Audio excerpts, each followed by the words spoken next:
Assalamu alaikum wa rahmatullah wa barakatuh. ¿Cómo están, hermanos y hermanas? Vamos a empezar inshallah en un minutico. Comenzamos la clase. Hoy es la segunda clase de la serie sobre los 10 últimos días de Dhul Hijjah. Y hoy vamos a estudiar la historia de Mecca y cómo comenzó el Hajj que se hace en este tiempo. Vamos a esperar un minuto y comenzamos inshallah.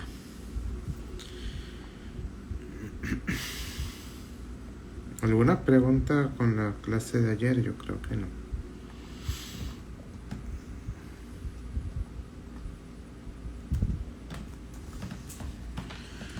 Bueno, vamos ya a empezar. Voy a preparar el material y listo.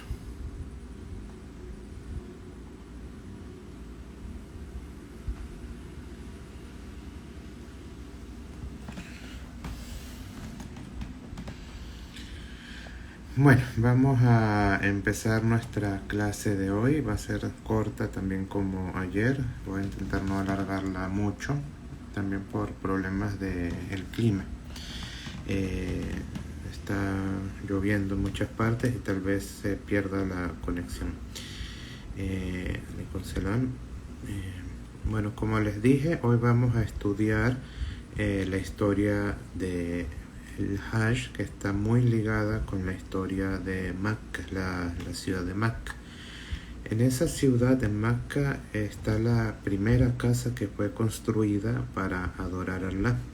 Allah dice en el Corán: Inna awwal bayta wudi'a lin-nas lalladhi bi Bakka. Ciertamente la primera casa que fue establecida en la tierra para adorar a Allah es la que está en Bakka. La menciona en el Corán como Bakka, que es otro de sus nombres, pero todo el mundo la conoce como Mecca, con M, aunque también se puede decir con B, Bakka. Entonces, esa fue la primera casa que fue construida en la tierra para adorar a Allah. ¿Quién la construyó? No se sabe, no hay ciencia cierta acerca de quién construyó la casa. Algunos sabios dicen que fueron los ángeles, y esta es la opinión más certera, que fueron los ángeles que la construyeron antes de que Adán estuviera en la tierra. Luego, en el diluvio de Noé, esa casa quedó destruida, la Kaaba como tal quedó destruida y fue reconstruida, o sus bases fueron levantadas por el profeta Ibrahim y su hijo Ismail. Ellos no la construyeron, ellos lo que hicieron fue levantar las bases, como le dice en el Corán: yarfa Ibrahim o Ismail el kawaida min al beit. Cuando Ibrahim e Ismail levantaron las bases de la casa, o menciona cuando ellos levantaron las bases de la casa. Así que ellos no la construyeron, sino que ellos lo que hicieron fue levantar las bases. Pero antes de eso hay una historia muy, muy bonita. Cuando Ibrahim tuvo a su hijo, la historia de Ibrahim está muy ligada a esto, pero vamos a saltarnos una parte cuando él abandona a su pueblo en Irak y él se va con su esposa Hajar. Allah le concede un hijo, y él ya era un hombre anciano, pero aún así Allah le concede un hijo, que era Ismail.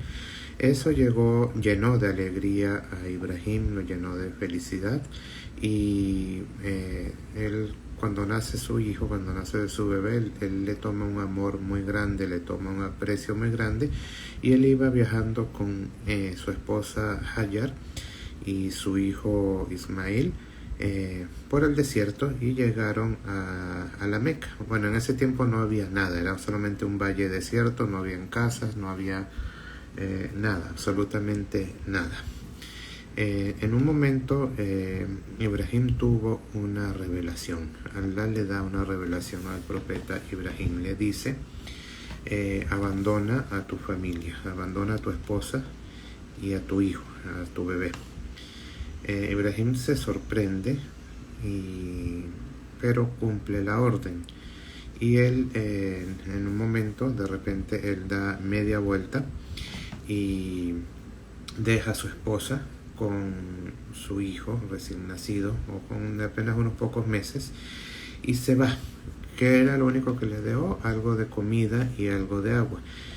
Imagínense, pónganse en la posición de los dos, en la posición de Ibrahim, en la que Allah le ordena abandonar a su esposa y a su hijo en un lugar desértico, donde no hay agua, donde no hay comida, donde no hay personas. Prácticamente en situaciones normales eso sería como sentenciarlos a muerte. Entonces imagínense lo difícil que fue para Ibrahim cumplir esa orden. Imagínense que Allah les pidiera a ustedes algo parecido, que dejaran a sus familias desprotegidas en un lugar abandonado. ¿Qué hace Hajar cuando ve que su esposo se está yendo? ¿Qué hace ella cuando ve que su esposo se está yendo? Ella le pregunta, ¿a dónde nos vas? ¿Por qué nos vas a abandonar acá? Y él se detiene pero no dice nada. Él se queda callado, ni siquiera voltea. Y ella le responde, ¿acaso Allah te ordenó hacer esto? Y él le dice que sí. Entonces ella le dice, entonces no tendremos problemas, no vamos a tener ningún problema. Y Ibrahim se va y la deja a ella sola con el niño.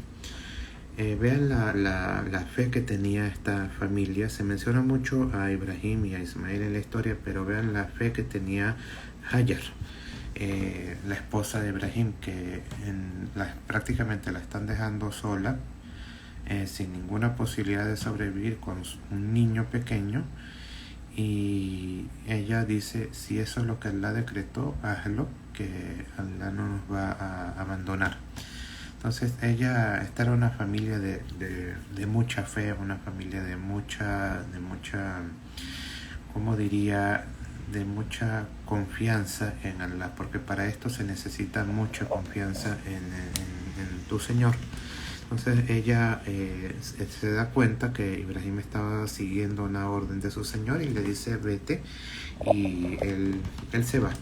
Ella queda con su hijo, con el bebé, y ella empieza a comer la comida que le quedaba, a tomar el agua que le quedaba, y ella estuvo amamantando a su hijo. Pero en un momento se le acaba el agua, se le acaba la comida y ya dejó de producir leche, entonces ya no sabía cómo darle de comer a su hijo. Entonces ella empieza a buscar lugares. ¿Qué hago acá? ¿Dónde puedo ir? ¿A qué lugar dónde puedo buscar ayuda? Y ella se sube en una colina que se llama Safa. Aparecen en el Corán esas dos colinas, y ella empieza a buscar ayuda, empieza a buscar personas que la puedan ayudar, pero no encuentra a nadie.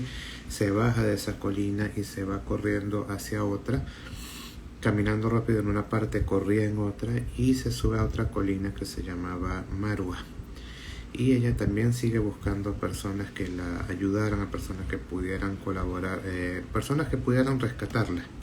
O sea, alguien que tuviera comida, alguien que tuviera agua, o que pudieran ayudarla. Y no ve a nadie. Nuevamente el desierto estaba muy vacío, como debería estar, o como había estado durante cientos de años. Y sigue, se desespera, se va corriendo otra vez a la primera colina, la de Safa, y sigue buscando. Ella hace ese recorrido 7 veces. No es que da 7 vueltas, sino que empieza en Safa y se va hasta Moro. Luego volvió, luego se fue, luego volvió, luego se fue, luego volvió y luego se fue. Eso hacen 7 líneas, hasta que en la séptima ella ve algo. Pero ¿por qué tuvo que hacer ese recorrido 7 veces? ¿Por qué tantas veces?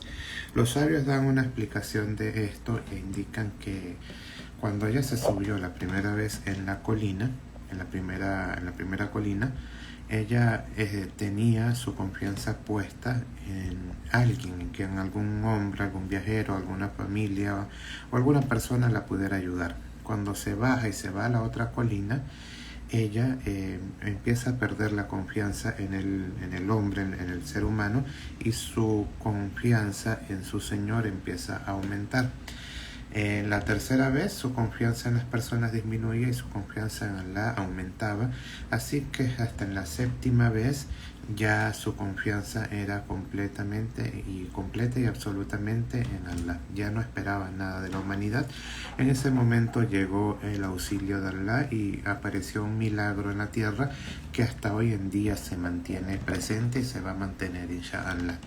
Ella ve a un ángel cerca de su hijo, y ella se acerca y ve que está emanando agua de la tierra, ve que está saliendo agua de la tierra, y ella se acerca corriendo, empieza a reunir el agua hasta hacerla como una especie de un pozo, y ella empieza a tomar de esa agua y le da de tomar a su hijo y rellena los envases, y aún así el agua seguía brotando y siguió brotando y brotando hasta nuestros días. Hasta hoy en día esa agua sigue emanando y no se acaba. Es un pozo, el agua de Zamzam, que siempre se mantiene a un mismo nivel. Pueden sacar miles y miles o millones de litros de agua al día y se sacan realmente, y el agua siempre se mantiene en el mismo nivel. Es un agua que tiene cura, es un agua bendecida por Allah, y inshallah que los que no la han probado que la puedan probar, y los que la han probado, bueno, pueden dar cuenta, un testimonio de que tiene un sabor diferente y tiene algo diferente. Entonces ella se alegra mucho por el pozo, por el agua, y ella le hace una forma al lugar donde estaba manando agua para que quedara como un pozo. El profeta Muhammad, que la paz y la bendición la hacen con él, dijo que Allah tenga misericordia de Hajar. Si ella no hubiera hecho eso, si ella no hubiera reunido el agua en forma de pozo, sino que la hubiera dejado brotar de la tierra, salir de la tierra, Zamzam no sería un pozo, sino que sería un lago completo. Pero como ella hizo eso, el agua quedó como pozo, pero aún así el agua sigue manando. Luego de eso, cuando hay agua en el desierto, empiezan a aparecer animales, empiezan a acercarse pájaros y otros animales, y detrás de los animales vienen los viajeros, los nómadas, los que vivían en el desierto, los beduinos que iban siguiendo los animales en busca de agua o en busca de alimentos. Entonces ellos ven que los animales se dirigen hacia allá, y ellos empiezan a seguirlo hasta que fueron llegando personas y personas al lugar donde estaba Hajar con su hijo, y ella les decía: pueden quedarse acá, pueden establecerse acá, pero este pozo me pertenece a mí y a mi familia. Entonces ese fue el trato en el que llegaron. Las personas utilizaban el agua, disponían de ella sin ninguna limitación, y empezaron a establecerse allí. Si ya tenían una fuente inagotable de agua, ¿para qué mudarse? ¿Para qué irse a otro lugar a buscar más agua? Sino que ya la tenían allí. Entonces empezaron a quedarse allí, empezaron a construir casas, empezó a crecer, y ese es el origen de la Meca. Ese es el origen de la ciudad de Meca. Así fue como se inició, y así fue como apareció esa ciudad. Empezaron a construir casas y casas, pero aún no estaba la Kaaba, todavía no estaba construida. Ese era el lugar original, pero todavía no estaba construida allí. Pasó el tiempo, pasaron los años. Ibrahim no había regresado, Allah no le había permitido volver aún, pero en un momento le dice Allah le permite a Ibrahim volver con su familia. Le dice: ve con tu familia, regresa con tu esposa, con tu hijo. Y él regresa y se reencuentra con su esposa, se reencuentra con su hijo, y se crea una relación muy fuerte entre ellos. Se crea una relación de amor, de una relación de afecto entre padre e hijo. Empiezan a adorar a Allah juntos y se forma un amor fuerte. Luego de eso, Allah les ordena a ellos reconstruir la Kaaba. Eso aparece en la sura de la vaca, en la sura en la sura 2 del Corán, donde Allah menciona que él le ordena a Ibrahim e Ismail que levantaran las bases para la Kaaba, donde estaba la casa sagrada. Ellos cavaron hasta encontrar las bases, y luego lo que hicieron fue levantarlas y reconstruirlas. Ismael ayudaba a su papá a construirla, y mientras lo hacían, ellos hacían súplicas, le pedían a Allah que les enviara a las personas un profeta que descendiera de entre ellos mismos. Por eso es que cuando nosotros rezamos y decimos en Tashahud, Allahumma salli ala Muhammad wa ala ali Muhammad kama sallaita ala Ibrahim wa ala ali Ibrahim innaka Hamidun Majid. El profeta Muhammad, que la paz y la bendición de Allah sean con él, era el resultado de la súplica que hicieron Abraham e Ismael, cuando ellos le pidieron a Allah que hiciera surgir entre ellos un profeta que los guiara, que los purificara y que les enseñara el camino correcto. Recuerden que el profeta Muhammad sallallahu alaihi wasallam desciende del profeta Ismael alaihi salam, que la paz sea con todos ellos. Entonces ellos reconstruyen la Kaaba, reconstruyen el lugar. Cuando la Kaaba alcanzó una altura que ya prácticamente le superaba la altura de Ibrahim, él se para en un lugar, en un lugar al frente de la Kaaba y hace 2 oraciones. Y ese lugar, dicen que hay una piedra que tiene sus huellas y es el lugar que se llama el Maqam de Ibrahim, el lugar de Ibrahim. Lo pueden ver actualmente en las fotos de Mecca. Si buscan una foto van a ver una cúpula dorada que está al frente de la Kaaba. Ahí fue donde se paró Ibrahim a rezar y hay una piedra, aunque no se ve a simple vista, sino que está protegida por la cúpula, pero esa piedra tiene la huella del pie de Ibrahim. Ahí fue donde él se paró a rezar. Pero ¿cómo supieron dónde tenían que construir la Kaaba? ¿En qué lugar? Fue que Allah envió una piedra del cielo que era más blanca que la leche y les indicó dónde era. Esa piedra fue la que se colocó en una esquina y desde allí posteriormente se empezó a ennegrecer, a volver negra, negra y negra por los pecados de la persona. Es una piedra que viene del cielo, es una piedra que Allah envió. Hay quienes dicen que es una piedra del paraíso, pero lo importante es que nosotros como musulmanes reconocemos que es una piedra. No es una piedra milagrosa, no es una piedra que tiene poderes, no es una piedra que da suerte. Es una piedra únicamente y no le rendimos ningún tipo de culto. Es sunna. El profeta sallallahu alaihi wasallam, cada vez que hacía la peregrinación, bueno, cuando hizo la peregrinación o cuando estaba en la casa sagrada, él besaba esa piedra. Pero como dijo Omar ibn al-Khattab, que Allah se complazca de él, él le dijo a la piedra: yo te beso únicamente porque vi al profeta sallallahu alaihi wasallam hacerlo, pero sé que no tienes poderes, sé que no tienes no beneficia ni perjudica, es una piedra. Entonces no hay muchos hermanos y hermanas que caen en supersticiones. Incluso muchas personas que van allá toman sus alfombras y las empiezan a frotar contra la Kaaba, o agarran su ropa y la empiezan a frotar contra la Kaaba, creyendo que eso les va a dar algún tipo de bendiciones o que va a tener algún tipo de poder o algo así, pero eso son supersticiones y no son correctas. Incluso la religión está en contra de ese tipo de creencias. Entonces construyen la Kaaba, ponen la piedra blanca en aquel momento que después se hizo negra en su lugar, y padre e hijo adoraban a Allah allí. Luego de eso Allah le dice a Ibrahim: llama a las personas a hacer la peregrinación, invita a las personas de la tierra para que hagan la peregrinación, para que peregrinen a mi casa. Ibrahim le dice: Señor, ¿cómo voy a llamarlos a todos sin mi voz? O sea, no voy a lograr que todos me escuchen. Y Allah le responde: haz el llamado y nosotros nos encargamos de transmitirlo. Entonces Ibrahim se paró en una colina, no se sabe exactamente dónde se paró, dicen que fue sobre la Kaaba, dicen que fue sobre Safa, sobre Marwa, y hizo un llamado, gritó con todas sus fuerzas. Dijo: ciertamente Allah ha tomado una casa en la tierra, peregrinen en ella, vengan a peregrinar a ella.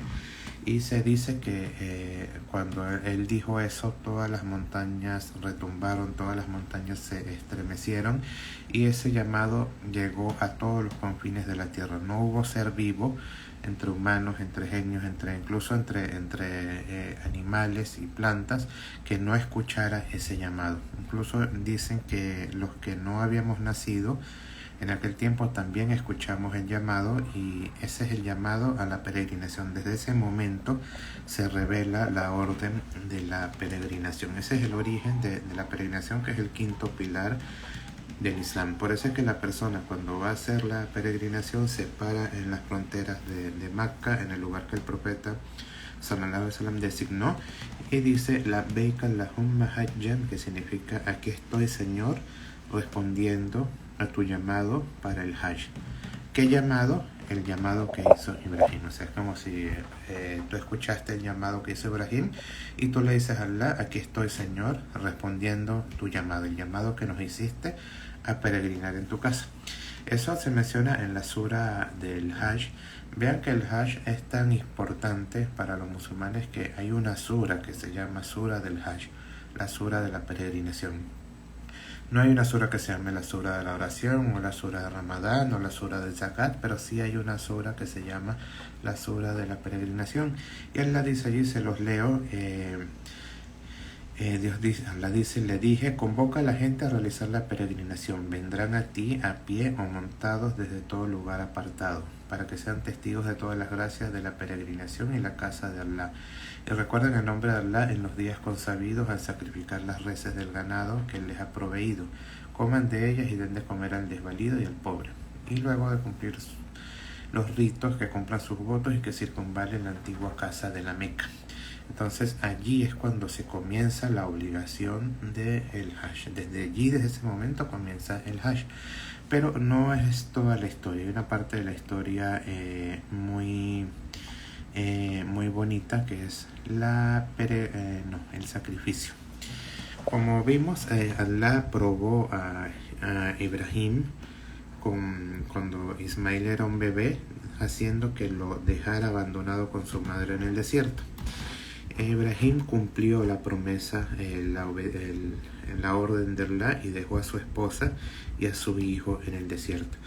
Pero vean, una cosa es abandonarlos, donde ellos tendrían que buscar la forma de sobrevivir, pero en este caso la prueba era mucho más fuerte, la prueba era mucho más severa. La prueba que Allah le puso a Ibrahim era que degollara a su hijo, que sacrificara a su hijo.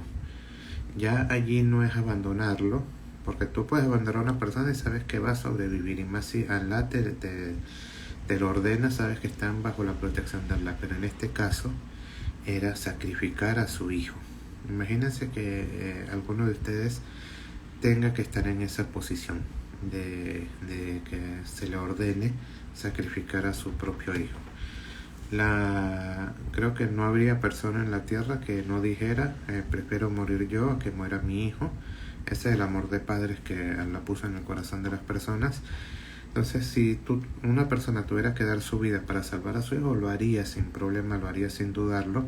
Pero que Allah le ordenara a Ibrahim sacrificar a su hijo era una noticia, era una prueba bastante fuerte. Bueno, no se las voy a contar yo, sino que se las leo como está en el Corán. Está en la sura 37. Dice que Ibrahim dijo: oh Señor mío, concédeme un hijo justo, y le anuncié que le daría un niño sensato. Cuando Ismael alcanzó la pubertad, Abraham le dijo: oh hijito mío, he visto en sueños que te sacrificabas, dime qué opinas. Vean que la revelación de Allah fue a través de un sueño. Ibrahim, todo nervioso, asustado, le dice a su hijo: hijito, he visto en mis sueños que te sacrifico, dime qué opinas. Ahora les hago otra pregunta: ¿qué harían ustedes en el lugar de Ismael? Imagínense que sus padres llegan y les dice: hijo, he visto en un sueño que se me ordena sacrificarte. Bueno, ahora como no hay profecía, me imagino que las saldrían corriendo, se irían o irían o denunciarían a sus padres o lo que sea. Pero como Ismael sabía que Ibrahim era un profeta, él le dijo: Padre mío, haz lo que se te ha sido ordenado, encontrarás, si Dios quiere, que seré de los pacientes. O sea, subhanallah, vean la fe que tenía esta familia. Y cuando ambos se resignaron, Ibrahim lo echó sobre la frente para sacrificarlo, lo llamé y le dije: oh Ibrahim, has cumplido con lo que viste en tus sueños, así recompenso a los que hacen el bien. Esta fue una dura prueba, pero lo rescaté a su hijo, ordenando a Ibrahim que sacrificara en su lugar un cordero e hiciera una gran ofrenda, y dejé su historia como enseñanza para la posteridad. Que la paz sea con Ibrahim, así es como recompenso a los que hacen el bien. Él era uno de mis siervos creyentes. Entonces, cuando Ibrahim alayhisalam iba a sacrificar a su hijo, Allah le dice que se detenga, y en su lugar fue revelado, descendido un cordero del paraíso que fue sacrificado en el lugar de Ismail.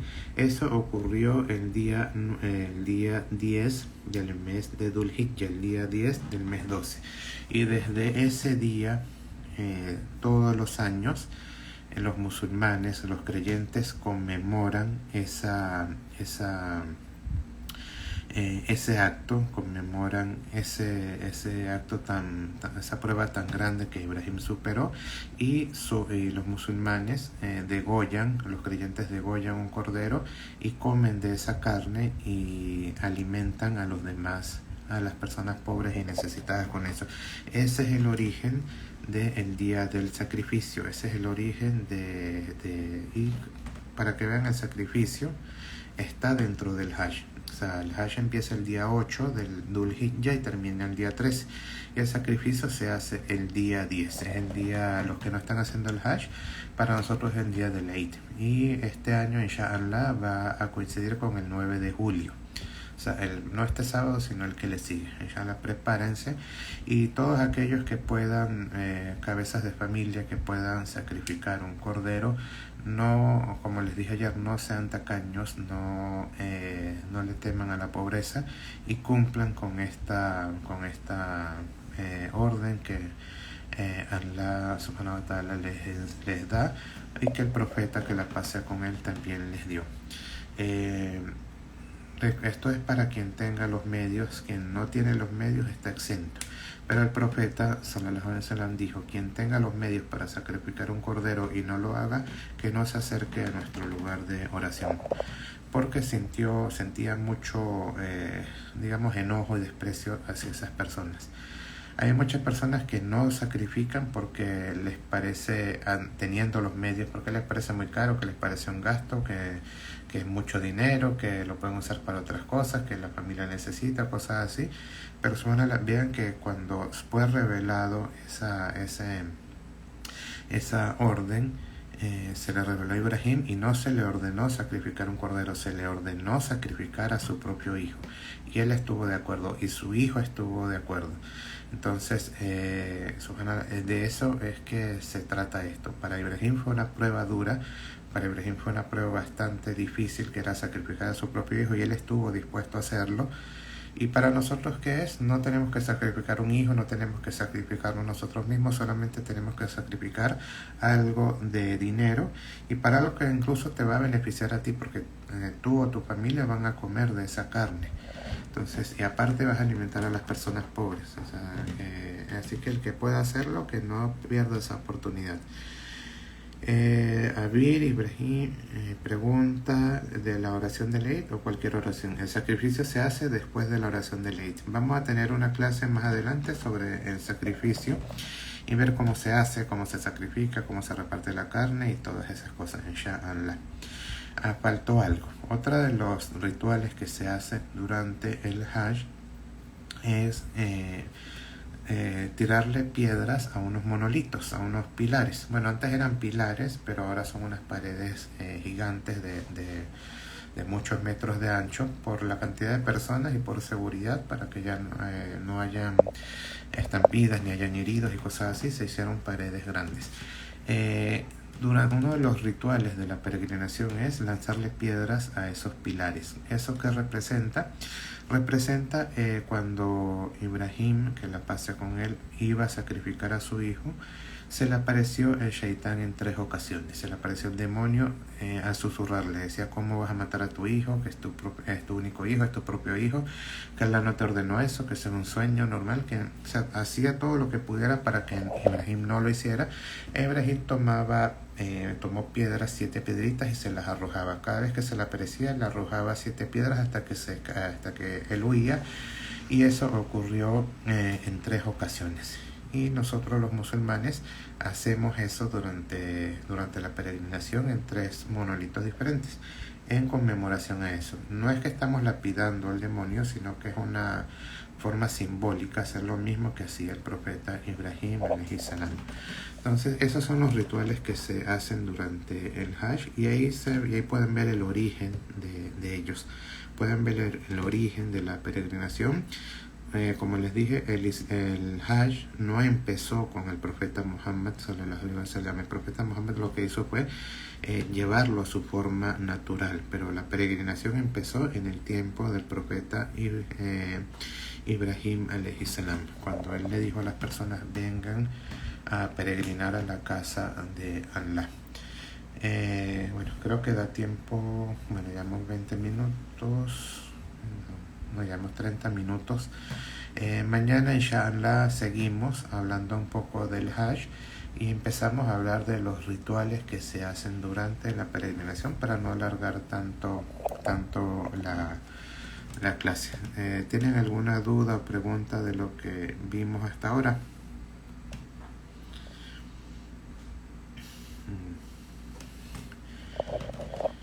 ¿Alguna pregunta, alguna duda? Bueno, mientras veo si tienen alguna pregunta, alguna duda, les doy un consejo: pídanle mucho a Allah que les permita hacer el Hajj, que les permita hacer la peregrinación. Ibrahim dice: si empezó con el profeta Ibrahim, porque Isa alayhi salam no lo hizo. Sí lo hizo, todos los profetas lo hicieron. Incluso cuando el profeta Muhammad sallallahu alaihi wasallam hizo la peregrinación, a él le venían como imágenes, decían qué parte estamos, decía estamos en tal parte, y él le veían imágenes y decía: es como si yo viera a tal profeta con su pueblo aquí. O después iba a otra parte y le decía: es como si yo viera a tal profeta con su pueblo acá. Le vinieron mensajes de Moisés, le vinieron mensajes de Jesús y de muchos profetas. Todos los profetas después de Ibrahim hicieron bueno, no puedo decir que todos, porque subhanallah no es algo que yo sepa, pero los profetas hacían la peregrinación. Todos los profetas, o sea, era una orden para todos los seres humanos. Eso incluía a los profetas, así que lo más seguro es que todos los profetas también lo hicieron, a menos que se hayan visto impedidos de hacerlo por causa de fuerza mayor, pero ya eso es algo que solamente Allah subhanahu wa ta'ala sabe. Así que sí lo hizo. Bueno, les estaba diciendo antes, si alguien tiene alguna otra pregunta mientras la escribe, les decía que pídanle mucho a Allah subhanahu wa ta'ala que les permita hacer la peregrinación. Hagan todo lo posible por no morir sin haberlo hecho. Y recuerden que a la casa de Allah no va quien puede, sino que va el que es invitado por Allah.